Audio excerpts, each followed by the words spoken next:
Hey, Salakia, uh, this will be part two. I was just helping my son get back in. He just got back. Uh, but anyway, this was the scripture I was looking for here. Second Ezra, the 16th chapter. All right, dealing with these missiles being shots to the ends of the world. All right, because remember, man, these missiles, man, this is they will be shot. All right, they will be shot off, man. And we watching the video, a chronological order of the Lord working on these Edomites' minds to bring forth these weapons, man, which are the Lord's weapons. Okay. This is 2nd Ezra 16:12. It says, "The earth quaketh, and the foundations thereof. The sea riseth up with waves from the deep, and the waves of it are troubled. And the fishes thereof also before the Lord, and before the glory of his power. For strong is his right hand that bendeth the bow. His arrows that he shooteth are sharp." And these are the arrows. All right? They far more advanced than they were going back to the 40s, the 50s. All right? They are far more advanced now and create a greater destruction than back then when the Lord first gave these Edomites this technology. All right? Okay? It was an arms race. They've been building and stockpiling these missiles, all right, for the longest, all right, since the 40s. Okay, we talking 85 years they've been building these missiles. Okay, it says, "For strong is his right hand that bendeth the bow, his arrows that he shooteth are sharp, and shall not miss when they began to be shot into the ends of the world." And that's your intercontinental ballistic missiles. Okay? Okay, see, back then they didn't have them where they were rocket guided. They had to be dropped. Now the Most High has upped their technology to where they can shoot them like rockets. All right? And they're going to hit the target it's meant to hit. Okay? He says, "Behold, the plagues are sent, and shall not return again until they come upon the earth." And those missiles are a plague. All right? Don't make no mistake about it. They are a plague that the Lord is going to use to destroy this man in his system. And 2/3 of the nation of Israel here in Babylon. All right? In different parts of the earth that's going to be hit with these missiles.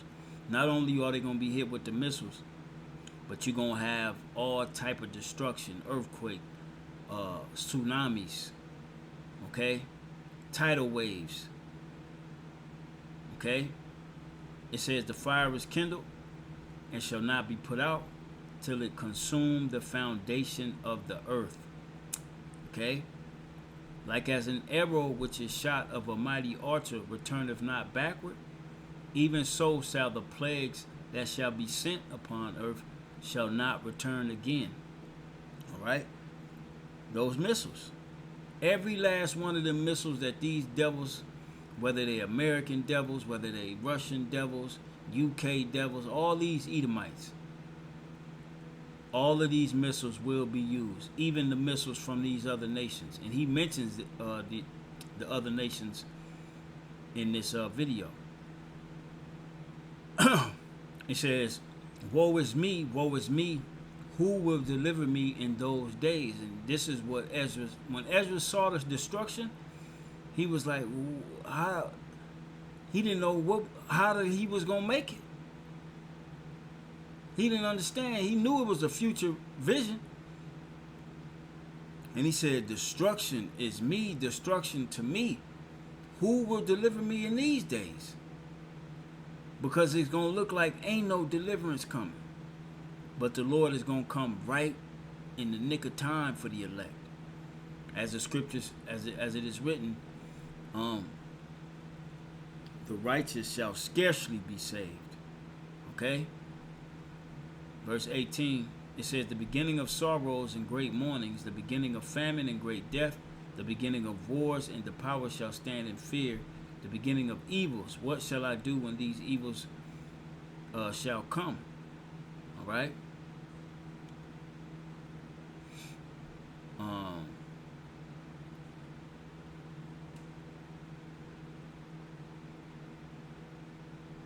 Okay, yeah, that's it I wanted.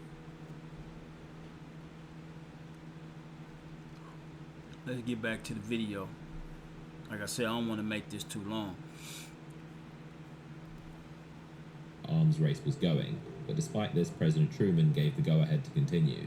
In 1952, the United States successfully completed Ivy Mike, the first test of a hydrogen thermonuclear bomb over 450 times more powerful than the one dropped on Nagasaki. The Soviets then completed theirs in 1955 called the RDS-37, and the UK completed theirs in 1957 called Operation Grapple. Because of this, so it was this is these Edomites showing, look, yeah, we did it too, an arms race, but not knowing that they're being set up for the okie doke. All right, this same technology that they pride themselves in, okay, that they all was racing to get because one had it, we all got to get it. All right, we make pacts, didn't make pacts. All right, but they all have this because they all want a piece of the power seat. When they all gonna lose the power seat, when the Lord make them use these missiles on each other. Okay. threat of hydrogen bombs, the US then decided to re-sign a nuclear agreement with the UK the following year in 1958. Mr. Wonderful here. My friend Howard Marks is the co-founder of Activision, the gaming giant that was... The fourth... I want to say something on this. I've seen this before in a great distance to where it looked like a chariot. You would think it's a chariot, but really I believe it'd be Esau in these rural areas hundreds of miles away from where he has people packed in testing these missiles. And then you'll see this type of cloud, but not as dense because it begins to fade far off in the distance. That's because they're testing the missiles, man.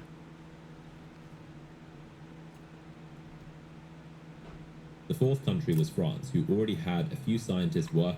You notice all the countries are all Edomite countries. All right, when we get towards the latter end of the top 10 countries, then you're gonna start that. Then the other nations are gonna be involved. But it was Esau first because, like we read in Genesis, the 27th chapter, the Lord gave him this technology. Okay. On the Manhattan Project and started their own nuclear program after World War II, collaborating with Israel, but mainly focusing on energy instead of weapons. That was until after the embarrassment of the Suez Crisis and increasing tensions between the US and Soviets prompted France to want their own deterrent strategy and to retain their place as a great European power.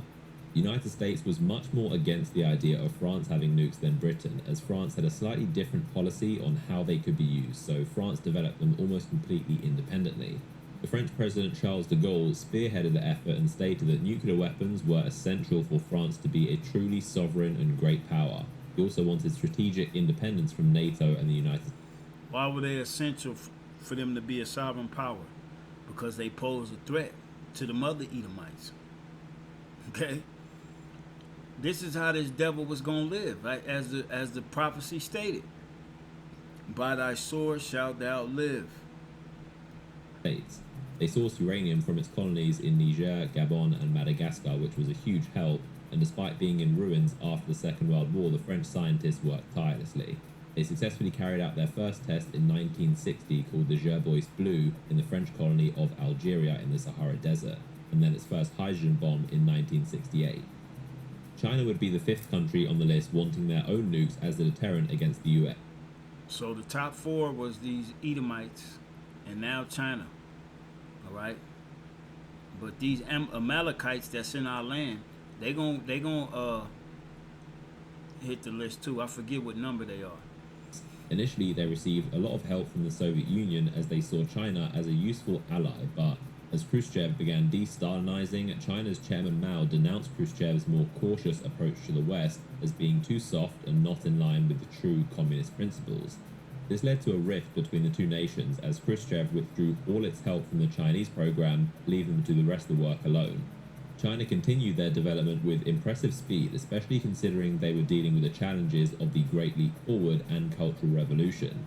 Significant resources were poured into the effort, and they also discovered large deposits of natural uranium, which massively helped. In 1964, the Chinese successfully detonated their first atomic bomb in the large dried-up lake of the Loc Nor region called Project 596, and only 32 months later they tested their first hydrogen bomb, which is impressive as this is the fastest any country has ever gone from fission to fusion bombs. The 6th country was Israel, who is the only nation in the world to never actually acknowledge. The 6th country was Israel, Amalek. All right, Idumea. Okay, that's Amalek. Possessing nuclear weapons and have never declared they exist, so nobody knows exactly when or how many were created, but lots of details have leaked. As mentioned, the Israelis were working with the French since the 50s on nuclear energy, and France helped Israel build a secret nuclear facility in the Negev desert, which became a problem in 1963 as US President Kennedy became concerned the Israelis were developing nuclear weapons. JFK was strongly opposed to this and demanded the US be allowed to inspect the facility to ensure it was being used for energy and not bombs. Israel repeatedly denied and delayed the US demands, only allowing careful, staged inspections while conceding hidden underground facilities that were later revealed to be creating weapons. Israeli Prime Minister and founder David Ben-Gurion was reportedly obsessed with obtaining nuclear weapons, and it created a rift with the United States, who weren't close allies at the time. This cooled off as JFK's successor, Lyndon B. Johnson, was much less aggressive on preventing Israel's nuclear weapons program, which is believed to have been completed around 1967. While Israel's nuclear capabilities had been rumored and speculated all throughout the 60s, a big revelation came later in 1986. Mordecai Vanunu, an Israeli technician who worked at that Negev Nuclear Research Center, fled Israel and leaked to the British press a massive amount of photos he took personally and documents detailing what the facility was really being used for. He was then kidnapped by... See how cutthroat these devils are, man? Alright? They are cutthroat towards one another, man. Alright? And this is why their kingdom ain't gonna stand, alright? As Yahweh Shai said, the kingdom divided cannot stand. Let's get that real quick. A house divided cannot stand. We talking about the house of Edom.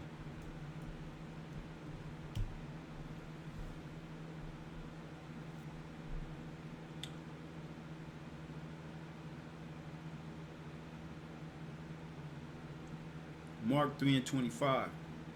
And if a house be divided against itself, that house cannot stand. And that's why Esau, Edom, they're going to shoot missiles on each other. All right? And you're going to have other nations get involved as well. All right, pursuant to, I believe that's Jeremiah, the 50th chapter. All ye that bend the bow. Let me see.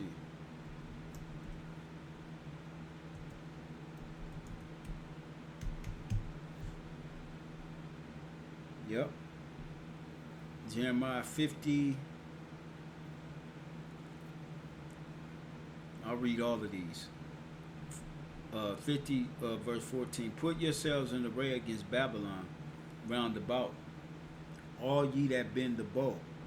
Shoot at her, spare no arrows, for she hath sinned against the Lord Yahweh. All right? So like I said earlier, all the missiles going to be used. All right? Here it is, these devils, they build them up for their protection, their sovereignty, when they're going to be used for their destruction. All right? You're going to have all them nations shoot their missiles onto America, but America is going to get missiles off too. But America's missiles ain't going to compare to what's going to happen. Ain't going to be no more America. All right? Ain't going to be no more America. Now, I'm sure that America has these missiles pointed at these nations. All right? These different Edomite nations. All right? But they don't have it. They don't have as many as the nations have against this place. All right? To lay it completely desolate.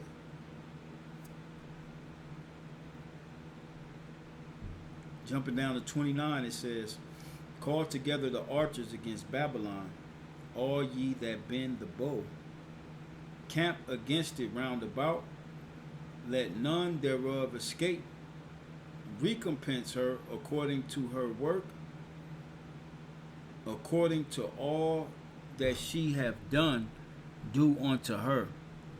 And this is why the Lord is going to destroy this place. Everything this place has done went around the earth to totally bully it and put it into subjection. All right? And they're gonna get their ass whooped in the end. Talking about Babylon the Great. It's gonna be totally wiped off the face of the earth. It's gonna be the biggest desert.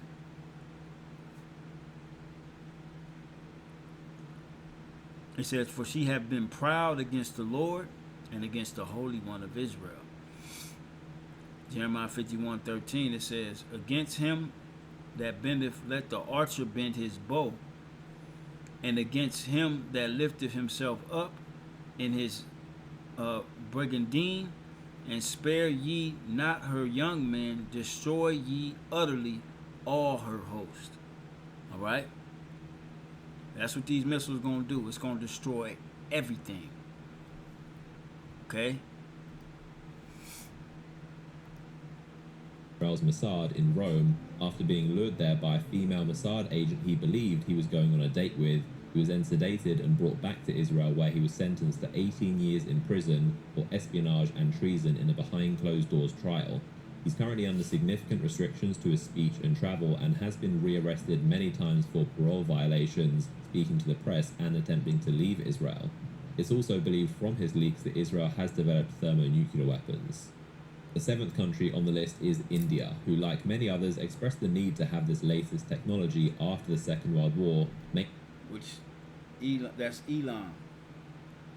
All right? Them and Iran are basically the same people. Okay? The deterrence and protection from Pakistan and China. Research began in the 1940s, but would take several decades to complete the process. This was accelerated after India lost the border war with China in the Himalayas in 1962 to stop Chinese aggression. It had first been developing nuclear energy, getting supplies for its reactors from countries like Canada and the US, while secretly using them to develop weapons. The first test was successfully completed in 1974, codenamed Smiling Buddha, in the desert of Rajasthan, in which they called a peaceful nuclear explosion. This test drew worldwide condemnation and sanctions, as India was using a Canadian reactor provided for energy purposes, developing nuclear while secretly using them to develop weapons. The first test was successfully completed in 1974, codenamed Smiling Buddha, in the desert of Rajasthan, in which they called a peaceful nuclear explosion.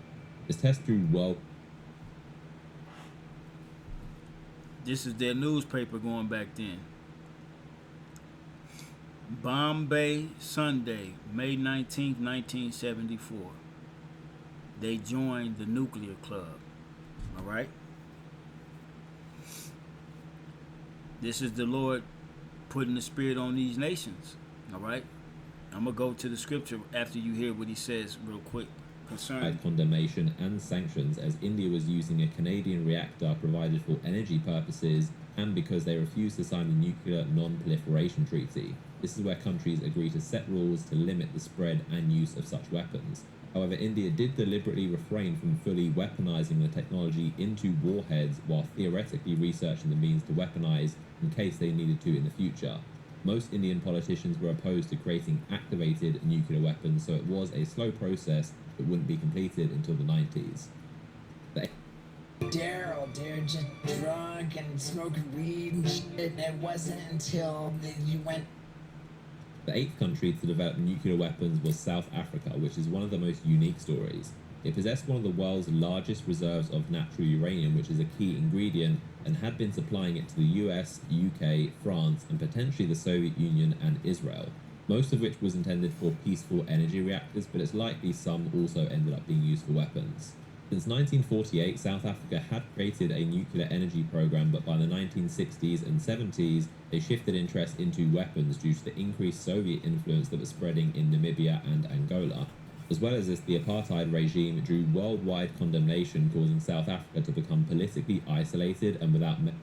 Yeah, see, the Edomites had to get down there because of how rich it was, not only in uranium, but all the natural resources. This is why they're being kicked out now. Okay? But this is at the height of their power. Okay? Allies for protection. In 1977, they created a testing facility in its Kalahari desert and nearly detonated a bomb, but when a Soviet satellite spotted it and reported this to the US, the backlash and international pressure stopped the test. In 1979, US satellites detected a double flash of light in the Prince Edward Islands controlled by South Africa in the Indian Ocean. This was called the Vela Incident and is widely believed to have been a joint nuclear test by Israel in collaboration with South Africa. They likely allowed Israel to test its weapons there in exchange for South Africa gaining some of this research for its own program, who didn't have functional weapons yet at the time. By the mid-1980s, it had created 6 nuclear bombs, roughly the size of the one dropped on Hiroshima, and it's believed to have achieved this with the help of Israel, likely in exchange for its large uranium supplies. South Africa maintained deliberate ambiguity around its weapons, never admitting to having nukes, similar to Israel, to act as a deterrent from hostile nations. But by the 90s, as the Soviet Union collapsed, its need for protection from communist threats dissipated, and with the apartheid regime coming to an end, it feared handing over nuclear weapons to the next incoming government, so it opted to be the first nation in history to dismantle and dispose of its nukes, and then admitted to the world that it had actually possessed them. The designs were destroyed and the enriched uranium was locked in a nuclear facility vault, although in 2007 armed intruders breached the facility and came close to stealing the materials before being stopped, and there are still fears today about this weaponized uranium falling into the wrong hands. Pakistan would become the 9th country, beginning the process in the 1970s after losing a war with India, their biggest rivals, in 1971, causing East Pakistan to become Bangladesh. Their prime minister said that if India builds the bomb, we will eat grass or leaves, even go hungry, but we will get one of our own. You heard that? He said we'll go hungry if India builds a bomb. We gonna build our own, even if it means we go hungry. And that prompted me, and I was like, damn, that's Joel, all right? Joel, the 2nd chapter, or maybe the 3rd chapter. Let me see.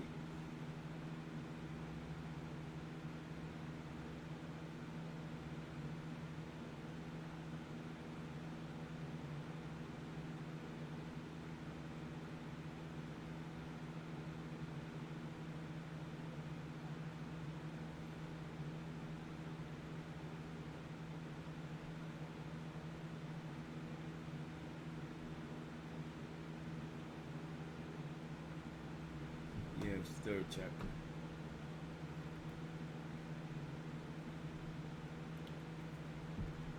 Okay, yeah, here we go. Joel 3:9, it says, proclaim ye this among the Gentiles, prepare war. All right? Wake up the mighty men, let all the men of war draw near, let them come up.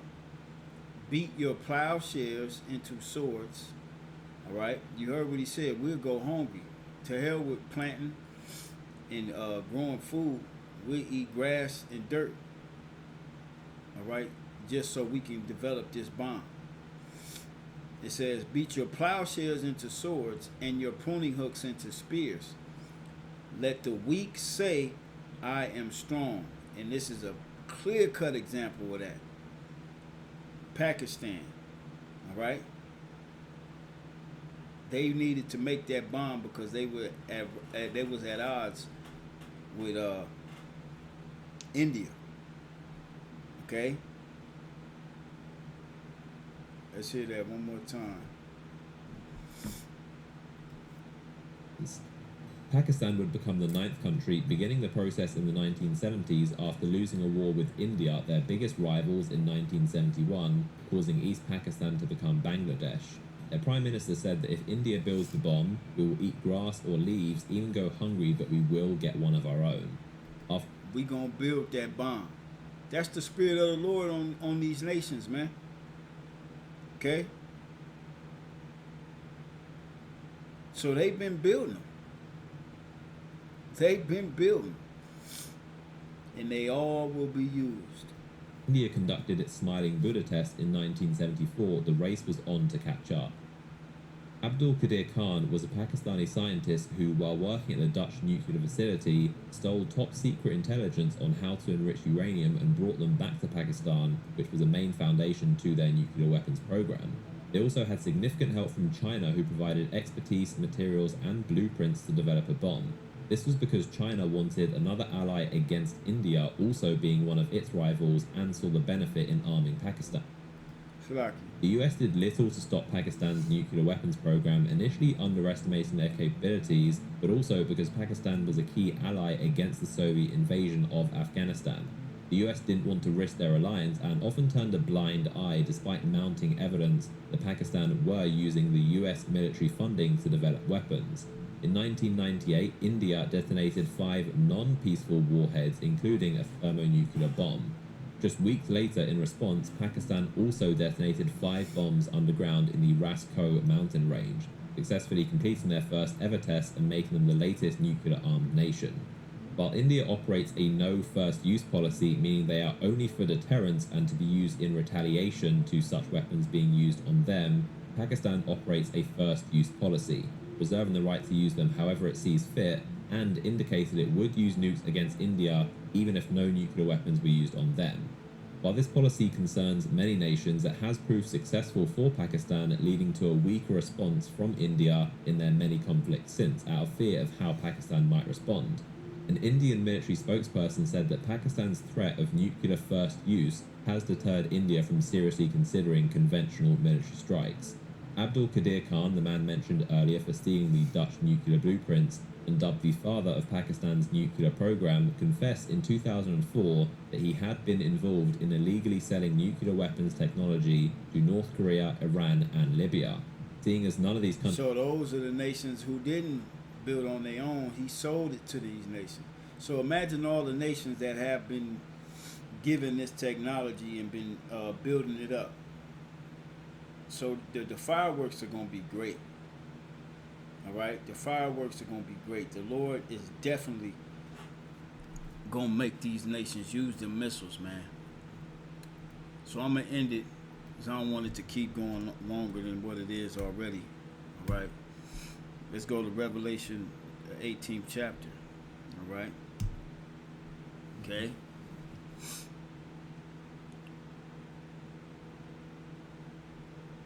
I went to 16.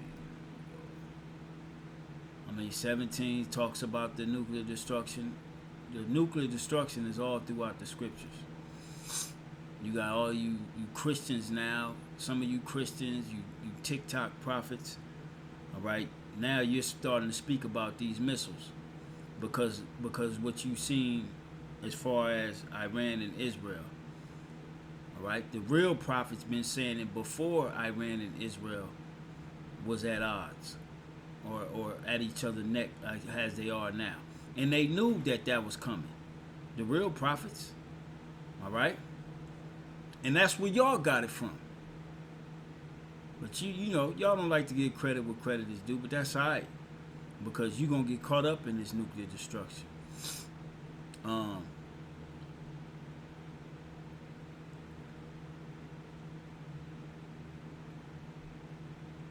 Yep, this is the one. I just wanted verse 4, all right? Because 4, 5, and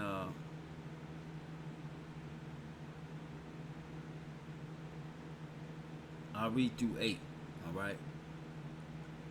Because this is, you know, the comfort that the elect is going to receive, all right?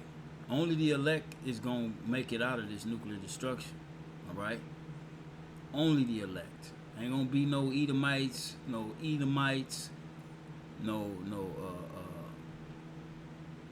goddamn Moabites, no Ammonites. Only Israelites is going to make it up out of here, man. Off the planet Earth before this nuclear war is in full fledged and the missiles begin to fly. Only the elect is going to make it up out of here. And then when you watch the rest of this, he speaks about the nuclear submarines that are all in the ocean. And in that movie, they show you those submarines. All right, all submarines are strapped with nuclear missiles. All right, that can only be launched from underwater, and they can't be detected. All right. So let's Salakia. Let's finish this out. And that'll be it. Revelation 18:4. And I heard another voice from heaven saying, "Come out of her, my people." And this is dealing with the ultimate deliverance. This is how we gonna get out of here. This is dealing with deliverance. Beamed up in the spaceship. All right, the chariots of Israel. Okay, it says, and I heard a loud voice from heaven saying, "Come out of her, my people, that ye be not partakers of her sins, and that ye receive not of her plagues." And like I said earlier, the missiles are a plague. Those missiles are a plague that the Lord is sending, man. Okay, for her sins have reached unto heaven, and the Most High have remembered her iniquities. Reward her even as she rewarded you, and double unto her double according to her works. In the cup which she hath filled, fill to her double. Okay? How much she hath glorified herself and lived deliciously, so much torment and sorrow give her, for she saith in her heart, I sit a queen, and am no widow, and shall see no sorrow. And that's what you got DJT in there for. He think he finna make Babylon great again. Think again. Ain't gonna be no more America. All right. All that pride, the Lord gonna destroy it in 1 hour, less than that. All right. Okay. But the scriptures do say, for in 1 hour such great riches have come to naught. All right. So 1 hour the Lord is gonna destroy this place. Okay, all that pride that these devils is throwing around. 1 hour and y'all out of here, man. All right? And that time is coming. That time is coming. Verse 8, it says, therefore shall her plagues come in 1 day, death and mourning and famine, and she shall be utterly burned with fire, for strong is Yahweh's powers who judgeth her. All right? And that's what it is, man. These missiles will be the end of Esau, Edom, and the end of all wickedness on the planet Earth. And it's going to be the greatest destruction ever known to mankind since the Lord placed man on the earth. All right? And there's many more scriptures that's dealing with this end nuclear war. All right? So with that, Lord will, this is edifying to the hopeful elect. Like I said, I'll place this link in the description box. You can watch it through yourself. And giving all praise unto Yahweh by Hashem Yahweh Shai. And we on to the next video. Shalom.